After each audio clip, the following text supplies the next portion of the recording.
NR taxation का part number 2, इसमें क्या बोला गया हुआ है कि income deem to be earn in India कब बोलेंगे, जब उसका बिजनेस कनेक्शन होगा या फिर प्रॉपर्टी एसेट्स और source of income in India होगा या फिर capital asset situated in India. ठीक है, सबसे पहले पता है बिजनेस कनेक्शन इन इंडिया, तो बिजनेस विद इंडिया होता है और एक इन इंडिया। विद इंडिया होगा जैसे कि एक्सपोर्ट कर रहा मोबाइल वगैरह का, तो विद इंडिया होगा तो टैक्सेबल नहीं होगा। ठीक है, बात इन इंडिया हो है।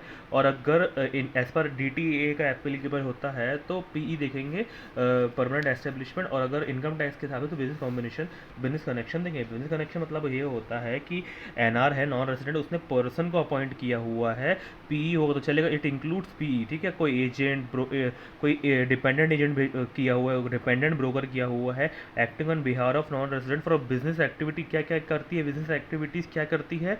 कॉन्ट्रैक्ट, कॉन्क्लूड कॉन्ट्रैक्ट करती है in India, maintain stocks in India और secure order in India mainly and wholly for non resident.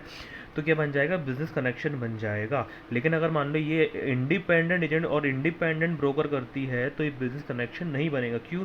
क्योंकि इंडिपेंडेंट होता है तो इसका मतलब वो सबके लिए काम कर रहा है वो। ठीक है, तो इसका मतलब होता है ये। ठीक है, उसके बाद बताया गया हुआ है कि सिग्निफिकेंट इकोनॉमिक प्रेजेंस मतलब ये होता है कि सिग्निफिकेंट इकोनॉमिक प्रेजेंस का मतलब ये होता है कि ट्रांजेक्शन ऐसा है, अगर इंडिपेंडेंट एजेंट के साथ भी मिला के aggregate amount in previous year exceeds 2 crore और इंटरेक्शन विद यूजर्स है तो एटलीस्ट 3 लाख यूजर से भी ज़्यादा होगा, तो उसको सिग्निफिकेंट इकोनॉमिक प्रेजेंस मान लिया जाएगा।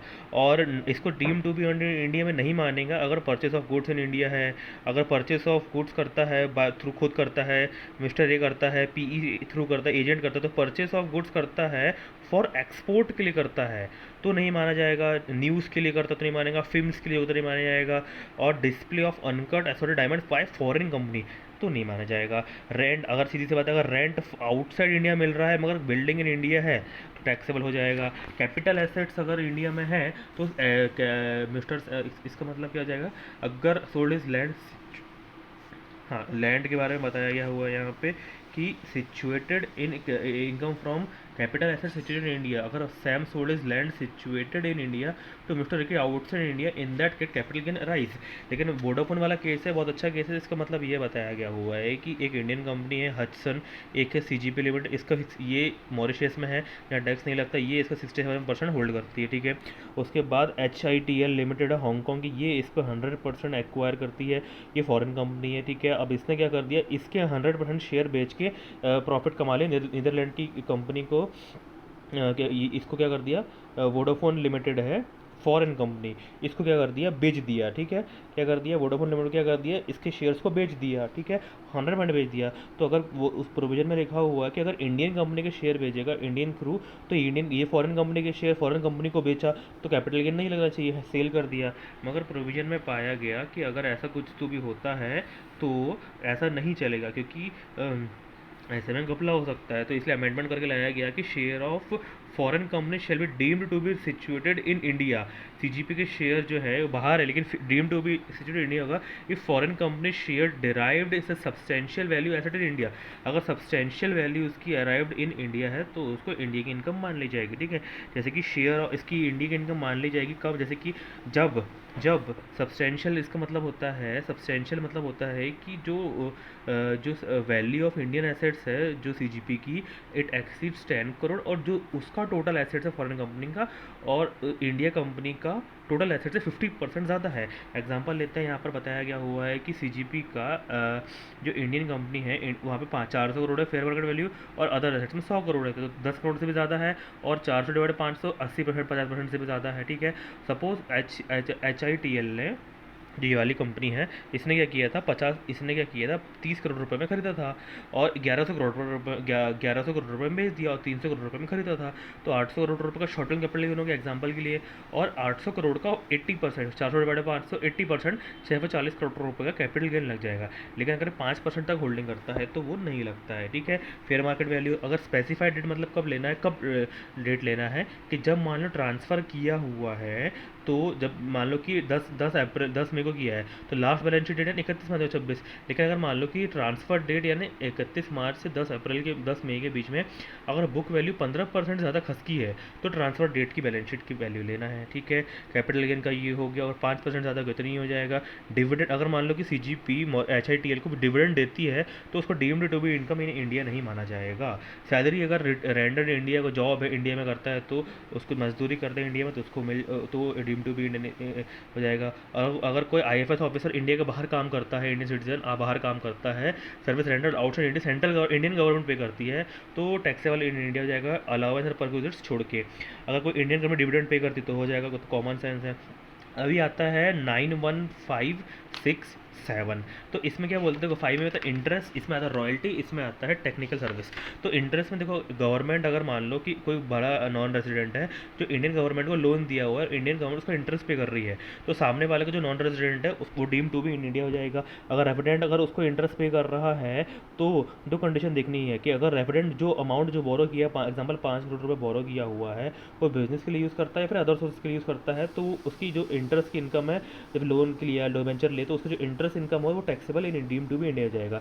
अगर नॉन रेजिडेंट को देता है, एनआर को देता है, तो अगर वो एनआर बिजनेस के लिए यूज़ करता है तो वो टैक्सेबल इन इंडिया हो जाएगा। अगर इनकम फ्रॉम अदर सोर्स के लिए यूज़ करता है, मान लो कि फॉरन ये जो इंडियन वाला बंदा है, ये रेजिडेंट है जो ये फॉरेन कंपनी के शेयर खरीद लेता है, कुछ और हाउस प्रॉपर्टी कुछ कर लेता नहीं कुछ और कर लेता है, तो वो टैक्सेबल नहीं होगा, डीम टू भी इंडिया नहीं होगा, ठीक है।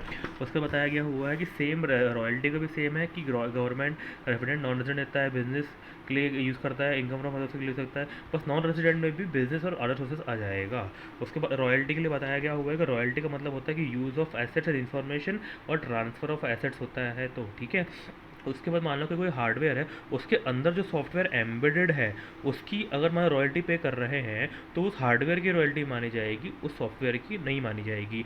लेकिन अगर कोई सैम लिमिटेड है, ये ब्रॉडकास्ट करने के लिए इंडिया में डाउनलोडिंग लिंक्स करता है और उसके लिए पेमेंट करता है तो उसको रॉयल्टी मानी जाएगी। Sale and distribution of films in royalty Avatar Sony max में दिखाना चाहता है और सोनी मैक्स उसको पेमेंट करता है तो वो रॉयल्टी की इनकम मानी जाएगी। टेक्निकल सर्विस सेम है रेजिडेंट के लिए, अगर इंडिया में बिजनेस के लिए यूज़ करता है, इनकम फ्रॉम अदर यूज़ करता है, ये भी सेम रॉयल्टी के जैसा ही है टेक्निकल सर्विस वाला। टेक्निकल सर्विस मतलब होता है कि MTC mechanical managerial technical consultancy service देता है, तो ठीक है। अगर payment towards drawing and designing का कुछ होता है तो उसको भी टेक्निकल फीस मानी जाती है। अगर मान लो कि कोई रेजिडेंट नॉन रेजिडेंट को गिफ्ट करता है 50,000 रुपये से ज़्यादा, except immovable property and movable property, cash में अगर पेमेंट करता है 50,000 रुपये ज़्यादा तो वो डीम टू भी इनकम इन इंडिया हो जाएगी।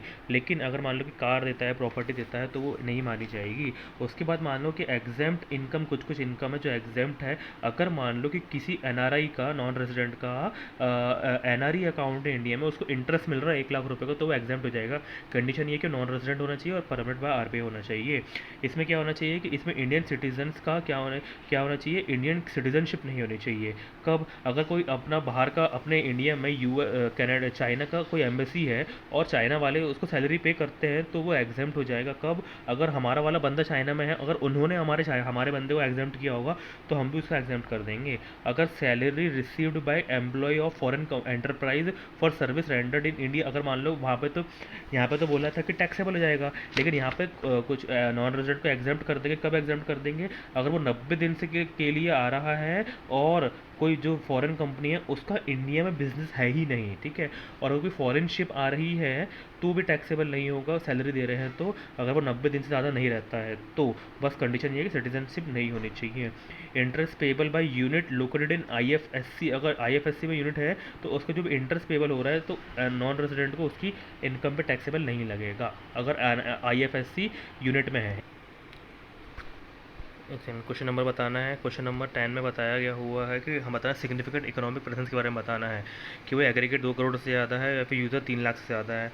उसके बताया गया हुआ है कि इंडिया क्या कर रही है, इंडियन एम्बेसी को सैलरी भी दे रही है और परकोसेट दे रही है, तो सैलरी टैक्सेबल हो जाता है, परकोसेट एग्जाम्प्ट हो जाता है। सेम यहाँ पर है कि कनाडा में काम कर रहा है हमारा एम्बेसी में, इंडियन गवर्नमेंट पे कर रही है तो सैलरी क्या हो जाएगा, टैक्सेबल हो जाएगा, अलाउंस एग्जाम्प्ट रहता है। और जो वो बंदा है वो नॉन रेजिडेंट है, ठीक है, तो interest on fix deposit in in India तो ये तो टैक्सेबल ही आएगी, मगर एग्रीकल्चर इन एक्स तो बाहर का नॉन रेजिडेंट को बाहर से इनकम हो रही है तो वह टैक्सेबल यहाँ पर नहीं होगी। House property in country x तो वो भी टैक्सेबल नहीं होगी, तो 5 और 1 6 लाख रुपये टैक्सेबल हो जाएगा, ठीक है। और उसके बाद बताया गया हुआ है कि mister a citizen in India left for US चले गया, कब चले गया, 1 मई को चले गया, मतलब नॉन रेजिडेंट बन गया, ठीक है। उसने क्या किया, उसने क्या किया, अपने फ्रेंड से क्या कर लिया, बोरो किया, ठीक है। और बोरो किया तो इंटरेस्ट का वाला प्रोविजन लग जाएगा, ठीक है। तो मतलब मिस्टर बी ने मिस्टर ए को लोन दिया और लोन के बदले में क्या कर दिया है, लोन दिया है और लोन के बदले में क्या कर रहा है, ये क्या कर रहा है, 10 लाख रुपए के शेयर्स बाय कर ले रहा है। तो हमने पढ़ा हुआ है कि अगर इंटरेस्ट का पेमेंट करते हैं तो रेजिडेंट को क्या करना पड़ता है, या तो बिजनेस के लिए करना पड़ता है खर्चा, या तो अदर सोर्स के लिए करना पड़ता है। तो ये सॉरी ये दो नॉन रेजिडेंट है, तो नॉन रेजिडेंट के लिए करना पड़ता है, सिर्फ बिजनेस में खर्चा करना पड़ता है। और एक शेयर बाय कर रहा है तो क्या हो जाएगा, ये डीम टू भी नहीं रहेगा, ठीक है। उसके बाद बोला गया है, क्वेश्चन नंबर 14 में बोला गया हुआ है कि एक्स वाई ने क्या कहते हैं, broadcasting of news channel downloading television link, ये पढ़ा हुआ है हमने। तो ये deem to be in India हो जाता है। और मिस्टर ए ने क्या किया, फॉरेन सिटीजन है, पेमेंट किया है 10 करोड़ रुपए का for uncut and unreserve diamond at Bharat and notified specified zone in Surat. तो ये तो एग्जाम्प्ट रहता है, मगर यहाँ पे मिस्टर ए है, फॉरेन कंपनी के लिए एग्जाम्प्ट रहता है, मिस्टर ए लिख दिया यहाँ पे, तो ये deemed to be in India हो जाएगा, ठीक है। उसके बाद बताया गया हुआ है कि एटलांटा इटली है, कॉर्पोरेट फ्रांस में है, मैन्युफैक्चरिंग ट्रेडिंग सप्लाई करता है। और सॉफ्टवेयर के बारे में बताया गया हुआ है कि जो सॉफ्टवेयर है हार्डवेयर में एम्बेडेड है, मगर जो असेसिंग ऑफिसर ने सॉफ्टवेयर में भी मार दिया कि भाई इसमें भी तुमको पे करना चाहिए, तो वो गलत है, ठीक है, इट इज़ नॉट करेक्ट। उस पर यहाँ पे क्या बोला गया हुआ है कि मिस्टर विवेदन ने $5,000 का पेमेंट किया है कुला क्षेत्र को फॉर कंसल्टेंसी प्रैक्टिसिंग इन कोलंबो। वहाँ पर बाहर में सर्विस पे किया हुआ, बाहर के बंदे को पेमेंट किया हुआ है, कोलंबो वाले बंदे को, फॉर कंसल्टिंग सर्विस। तो FTS में पेमेंट, FTS के अगेंस्ट ये रेफिडेंट है और तो काय में आ जाएगा, ये क्या जाएगा, FTS में क्या जाएगा, टैक्सेबल आ जाएगा, ठीक है। उसके बाद बताया गया हुआ है कि जे है और ये ऑस्ट्रेलिया में जे है, और के क्या है, इंडियन कंपनी है, और इंडियन कंपनी को प्लांट लगाना था उड़ीसा में, उसके लिए ये पेमेंट कर रहा है for offshore and onshore service के नाम से ये पेमेंट कर रहा है। तो ये पूरी सर्विस क्या हो जाएगी, टैक्सेबल हो जाएगी, क्योंकि इंटरेस्ट का ये क्या कर रहा है, इंटरेस्ट का पेमेंट कर रहा है, ठीक है, रेजिडेंट कंपनी है, ठीक है। तो ये क्या हो जाएगा, टैक्सेबल इन इंडिया क्या हो जाएगा, ये क्या हो जाएगा, deemed all to be earn in India, deemed in India, income in India, ठीक है। और उसके बाद यहाँ पर बस इतना बताया गया हुआ है कि सेम वही ये वाला क्वेश्चन है कि FTS और ऑफशोर ऑनशोर 5 करोड़ का 3 करोड़ का जो पेमेंट कर रहा है अलग अलग नाम से, तो FTS के अगेंस्ट पेमेंट हो जाएगा, फिक्स एंड टेक्निकल सर्विस के नाम से पेमेंट हो जाएगा। और जो बचा हुआ 3 करोड़ रुपये का तो पेमेंट कर दिया है, और जो बचा हुआ 2 करोड़ रुपये का है उसको 6 डिबेंचर इशू कर दिया है। तो इसका जो इंटरेस्ट लगेगा 7 महीने का 7 लाख रुपये का, ये भी deem to be earn in India हो जाएगा।